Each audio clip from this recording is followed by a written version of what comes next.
नमस्कार साथियों। आज हम शीत युद्ध विषय के अगले जो आपके टॉपिक्स हैं उन पर चर्चा करेंगे। कोल्ड वार को हमने पूर्व में समझा कि शीत युद्ध क्या था, शीत युद्ध की प्रकृति कैसी थी, शीत युद्ध के साधन क्या थे।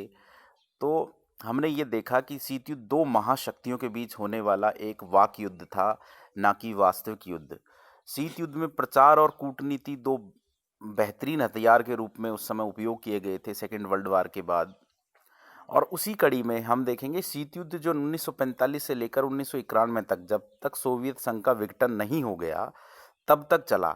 उस ड्यूरेशन में कई महत्वपूर्ण घटनाएं घटित हुई, कई ऐसे सिद्धांत आए, कई ऐसी वैश्विक पटल पर ऐसी घटनाएं घटित हुई जिनसे कि विश्व राजनीति पर बहुत प्रभाव पड़ा। तो उनको यहाँ कवर करना बहुत आवश्यक है। तो हम देखेंगे दोस्तों कि किस प्रकार से उस ड्यूरेशन में घटनाएं घटित हुई जिनका विश्व राजनीति पर प्रभाव पड़ा। तो पहली जो बड़ी घटना थी वो थी जो ट्रूमैन सिद्धांत, यानी कि अमेरिकी राष्ट्रपति जो ट्रूमैन थे, उन्होंने एक ऐसी नीति अपनाई जिसको ट्रूमैन सिद्धांत के रूप में जानते हैं। और वो क्या है कि साम्यवाद के प्रसार को रोकने के लिए, यानी सोवियत संघ जो विश्व राजनीति पर अपना प्रभाव लगातार छोटे छोटे देशों को अपनी तरफ मोड़ता जा रहा था, उसको रोकने के लिए अमेरिकी राष्ट्रपति ट्रूमैन द्वारा एक सिद्धांत दिया गया जिसे ट्रूमैन सिद्धांत कहते हैं। और वो क्या है, जिसमें क्या विशेष चीज़ क्या थी, जैसे आर्थिक सहायता देना। उसकी विशेष चीज़ क्या थी, मेन तो आर्थिक सहायता थी, और अगर ज़रूरत पड़े तो सैनिक सहायता भी उन छोटे देशों को दी जाएगी। जैसे उस ड्यूरेशन में उन्होंने टर्की को, यूनान को और ईरान को सैन्य और आर्थिक सहायता देने की दी, जिससे कि वो साम्यवाद के प्रसार को रोक सकें। और उनका जो जो देश हैं टर्की, यूनान और ईरान, ये किसी भी सूरत में साम्यवाद के प्रभाव में नहीं आए। तो इसी को ट्रूमैन सिद्धांत कहते हैं।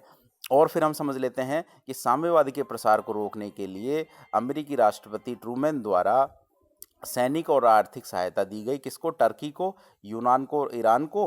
और इसी सिद्धांत को क्या कहते हैं? ट्रूमैन सिद्धांत कहते हैं। दूसरी इसी कड़ी में है मार्शल योजना। ये भी अमेरिकी राष्ट्रपति के माध्यम से ही लागू हुई थी।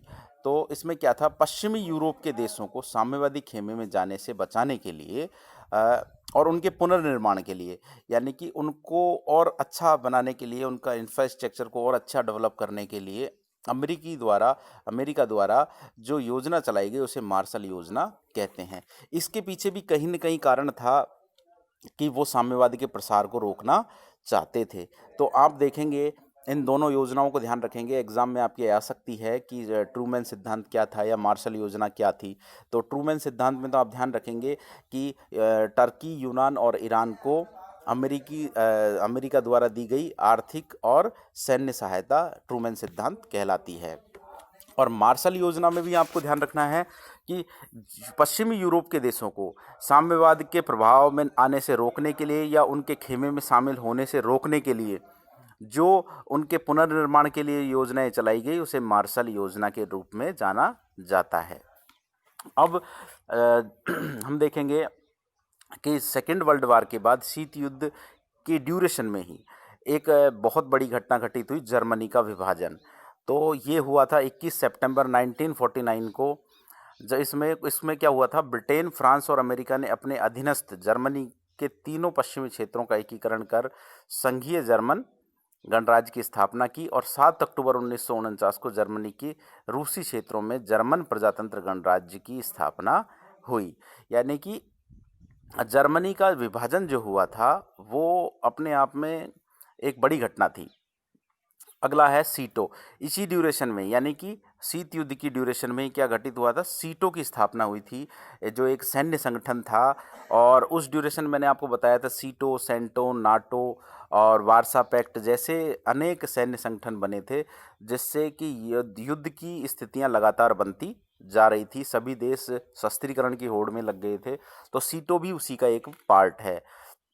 हम इसमें क्या है, सीटो दक्षिण पूर्वी एशिया में साम्यवादी चीन के साम्यवादी प्रसार को रोकने के उद्देश्य से अमेरिका द्वारा 1954 में दक्षिण पूर्वी एशियाई राष्ट्रों के साथ सीटो संधि पर हस्ताक्षर किए और उन राष्ट्रों को अपने एक ऐसा सैन्य संगठन बनाया जिससे कि वो क्या कर सके, चीन के साम्यवादी प्रसार को रोक सकें। यहाँ आप ध्यान रखेंगे कि चीन के साम्यवाद के प्रसार को रोकने के लिए 1954 में दक्षिण पूर्वी एशियाई देश जो हैं उनको उनके साथ मिलकर अमेरिका ने एक संगठन बनाया जिसे किस नाम से जाना जाता है, सीटो के नाम से जाना जाता है। अब आपने ट्रूमैन सिद्धांत देखा, मार्शल योजना देखी, अब आप देखेंगे आइजनहावर सिद्धांत क्या थी। 1957 में, जून 1957 में अमेरिकी राष्ट्रपति, ये भी अमेरिकी राष्ट्रपति थे आइजनहावर ने एक सिद्धांत की घोषणा की जिसमें साम्यवादी गुलामी से जो जनता घिरी हुई थी उनके स्वतंत्रता संघर्ष में अमेरिका उनका खुले मन से या तहे दिल से उनकी मदद करने के लिए आगे आया और उन्होंने कहा जो भी देश साम्यवादी गुलामी से अपने आप को मुक्त करना चाहता है तो अमेरिका खुले रूप से उसके साथ है। इसे ही आइजनहावर घोषणा के रूप में जानते हैं। ये भी आप ध्यान रखेंगे, जून 1957 की घटना है जब अमेरिकी राष्ट्रपति आइजनहावर ने घोषणा की कि जो भी जनता या जो भी राष्ट्र साम्यवाद के प्रभाव से मुक्त होना चाहता है तो अमेरिका उनकी हमेशा मदद करेगा। तो धन्यवाद फ्रेंड्स, मैं समझता हूँ कि ये तीनों चारों पॉइंट्स आपके समझ में आए होंगे और नेक्स्ट में हम फिर चर्चा करेंगे कि क्यूबा संकट क्या था और किस प्रकार से जो शीत युद्ध के ड्यूरेशन में घटनाएं घटित हो रही थी उनको भी हम आगे के टॉपिक में कवर करेंगे। धन्यवाद।